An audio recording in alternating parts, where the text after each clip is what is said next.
car tout moyen que Dieu utilise, le diable peut utiliser le même moyen, mais avec le but contraire à celui du Seigneur. Lorsque le Seigneur sème le bleu, le diable vient au même endroit pour s'aimer l'ivraie. On le voit lorsque le Créateur parle à Adam sur l'arbre de la connaissance du bien et du mal. Il vient sur le même endroit pour en faire une réflexion à Ève. Pour nous encourager, n'oubliez pas d'aimer, de s'abonner et d'activer la cloche de notification. Nous sommes très heureux de vous savoir très nombreux en train de nous suivre maintenant partout à travers le monde. C'est le temps pour vous de suivre votre émission, l'émission Les Langages de Dieu. Émission Les Langages de Dieu, c'est une émission qui vous apprend à écouter Dieu dans tous ses langages. À la présentation, c'est votre humble serviteur, le prophète Jephté Moilou. Le prophète Jephté Moilou est pasteur principal du centre évangélique Vie Éternelle. Il est théologien et écrivain, auteur de différents ouvrages qui traitent sur les songes, notamment les livres « Comment repérer et vaincre un rêve satanique ». Et aujourd'hui, nous allons étudier sur les rêves dangereux. Et au cours de cet enseignement, vous allez découvrir les différents types de rêves qui détruisent des vies. Et au travers de cet enseignement, vous allez non seulement découvrir les différents types de rêves qui détruisent des vies, mais aussi comment les vaincre. Et voilà pourquoi il est important que vous soyez connectés dans notre chaîne et scotchés dans notre chaîne. Peut-être vous n'êtes pas encore abonné, n'hésitez pas de le faire pour que vous soyez toujours au parfum de tout ce que nous allons étudier au cours de nos différents numéros. Aujourd'hui, nous sommes en train d'étudier sur le rêve dangereux. Et vous savez, le diable, notre adversaire, est malin. Il travaille toujours contre Dieu en imitant les différents moyens et méthodes de travail de Dieu. Car pour s'opposer à Dieu, le diable opère toujours sur le même terrain que lui. On le voit lorsque le Créateur parle à Adam sur l'arbre de la connaissance du bien et du mal. Il vient sur le même endroit pour en faire une réflexion à Ève. Et de même, lorsque le Seigneur sème le bleu, le diable vient au même endroit pour s'aimer l'ivraie. C'est ce qu'il a toujours fait dans le domaine des rêves. Car tout moyen que Dieu utilise, le diable peut utiliser le même moyen, mais avec le but contraire à celui du Seigneur. Et si vous lisez dans Matthieu chapitre 13, les versets 24 jusqu'au verset 30, la Bible nous parle de la parabole du bleu et du vrai. La Bible nous dit, un semeur est sorti pour s'aimer, et cependant qu'il s'aimait, il a semé une bonne semence qui était le bleu. Et cependant que les gens dormaient la nuit, l'ennemi est venu au même endroit, là où le blé a été semé, lui, il est venu s'aimer l'ivraie. Et comme nous connaissons tous l'histoire, après quelque temps, les serviteurs étaient dans une profonde confusion. Et ils sont allés trouver le maître en disant, Maître, nous t'avions vu en train de s'aimer la bonne semence qui est le bleu. Mais d'où est venue la mauvaise? C'est ce qui se passe aujourd'hui parmi les vrais, les saints et vrais serviteurs de Dieu. Le diable infiltre quelques serviteurs. Ils ont l'apparence des hommes de Dieu, mais en réalité, ce sont des loups ravisseurs. Si on peut trouver de vrais prophètes, on peut également trouver de faux prophètes. Si on peut trouver de vrais pasteurs, on peut également trouver le mauvais pasteur. Si on peut trouver de vraies prophéties, on peut également trouver des fausses. De même, si on peut trouver des vrais songes, on peut également trouver des faux songes à la lumière de Jérémie chapitre 23, le verset 32. Et là, la Bible nous dit, j'en vais à tous ceux qui prophétisent des songes faux. Donc, on suppose qu'il y a des songes vrais, il y a aussi des songes faux que nous appelons ici de rêves dangereux.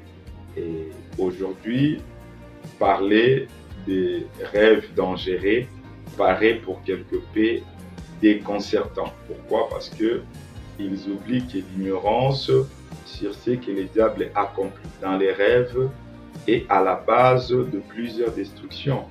Car tout songe ne vient pas forcément de Dieu comme on peut le croire. Il existe aussi des rêves diaboliques, des rêves sataniques, des rêves manipulés, influencés par les diables, les démons et les sorciers. Et voilà pourquoi il est important d'étudier sur les rêves dangereux. Et c'est quoi un rêve dangereux? Et nous allons ici essayer de donner la réponse à cette question.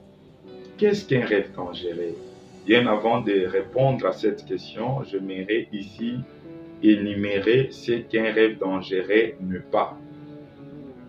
Un rêve dangereux n'est pas tout rêve qui effraie les rêveurs. Et si vous lisez dans le livre de Daniel, chapitre 4, le verset 5, et c'est le roi Nebuchadnezzar qui est en train de parler des rêves qu'il avait reçus du Seigneur. Il dit à Daniel, j'étais tranquille dans mon palais et j'ai fait un rêve qui m'a effrayé. Et comme vous l'avez compris, il était dans la paix, il était tranquille dans son palais et il a eu un rêve et le rêve l'avait effrayé. Si vous allez plus loin, vous continuez avec la lecture. Les rêves dont le roi Nebuchadnezzar parle ici, c'était un rêve qui lui était venu du Seigneur. Et Dieu voulait lui communiquer un message. Et nous connaissons tous les songes. Il avait vu un arbre sur la terre dont la cime touchait au ciel. Et cet arbre était tellement grand et les feuillages allaient jusqu'aux extrémités de la terre. Et les oiseaux du ciel et toutes les espèces s'abritaient sous les branches de cet arbre. Et nous connaissons ce qui a été l'explication ou l'interprétation que lui avait donné Daniel. Qu'est-ce qu'un rêve dangereux? Ce qu'un rêve dangereux n'est pas, il n'est pas tout rêve qui agite ou affecte les rêveurs, car certains rêves divins peuvent aussi agiter, affecter, voire attrister le rêveur. Et là, nous voyons le rêve toujours de Daniel, chapitre 2, le verset 1er à 3. Et le roi Nebuchadnezzar, s'adressant aux Chaldéens, il leur dit, j'ai fait un songe qui m'a agité. Il avait fait un songe et au réveil, il avait un esprit agité. Pourquoi? Parce que les rêves étaient tellement pertinents et quand il s'est réveillé, il avait perdu la tranquillité. Il était agité à cause du rêve qu'il avait eu. Et quand il a appelé les Chaldéens, ces magiciens, la Bible nous dit, ils ont demandé au roi, raconte-nous donc les songes au roi et nous te dirons ce que cela signifie. Et nous connaissons tous l'histoire. Le roi avait dit, la chose m'a échappé. Donc, il avait fait un songe qu'il avait agité et le songe à question était perdu. Et quand il s'est réveillé, il n'avait pas la tranquillité. Pourquoi? Parce que il n'avait pas retenu les songes et on suppose qu'il était dans l'incapacité de connaître ce que Dieu voulait lui transmettre. Et il n'a pas voulu laisser les songes qu'il avait perdus. Il tenait obstinément à connaître ses songes, aussi bien son interprétation. Voilà pourquoi je voudrais ici m'adresser à vous qui avez l'habitude d'oublier les songes. Il ne faut pas normaliser cela comme le roi Nebuchadnezzar. Il avait fait un songe, il a oublié le songe et il a fait par tous les moyens pour que le songe revienne et qu'il puisse connaître son explication.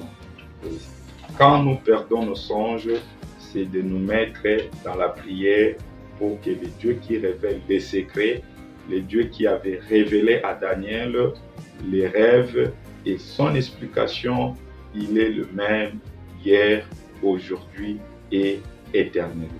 S'il avait révélé à Daniel les rêves et l'explication du rêve que le roi Nebuchadnezzar avait fait, il peut également nous révéler le rêve que nous perdons parfois au réveil. Voilà pourquoi, quand vous faites un rêve et que vous vous réveillez, vous sentez que le rêve est perdu, il ne faut pas le laisser passer. Parce que celui qui n'a pas retenu un rêve, on suppose qu'il n'a pas retenu le message que Dieu voulait lui transmettre par ce canal. Je crois que nous allons revenir sur ce sujet pour en parler de long et à large. Et dans nos prochains numéros, nous allons étudier les différentes causes d'oubli de rêve.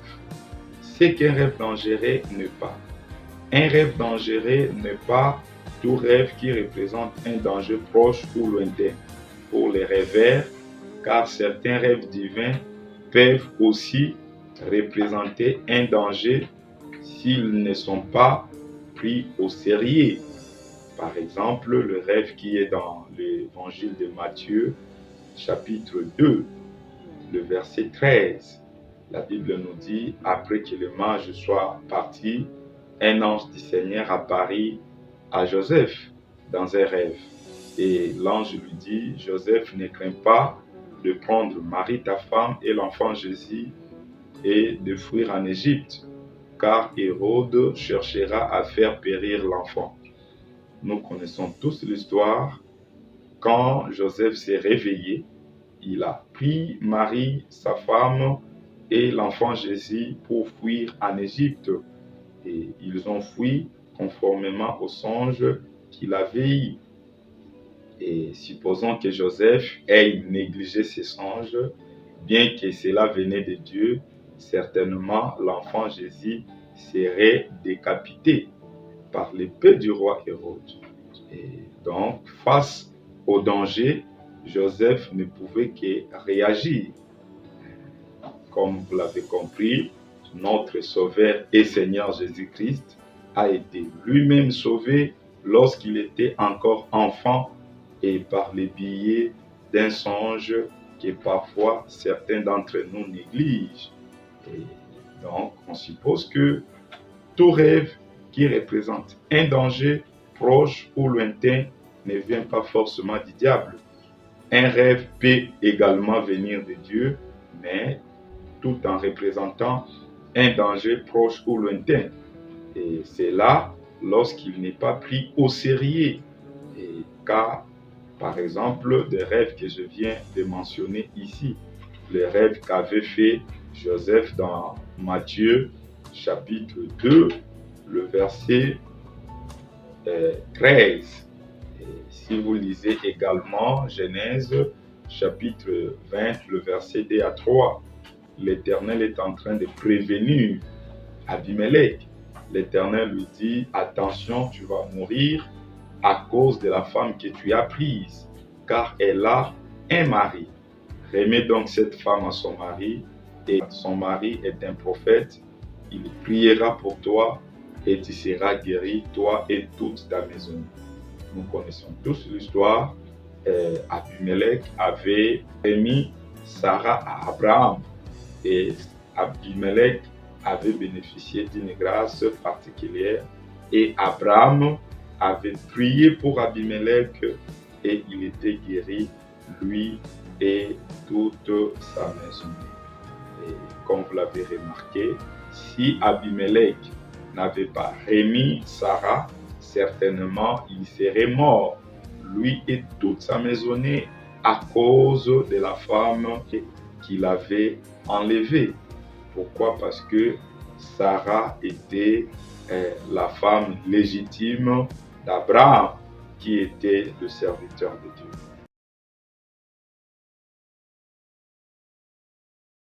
Pour nous encourager, n'oubliez pas d'aimer, de s'abonner et d'activer la cloche de notification.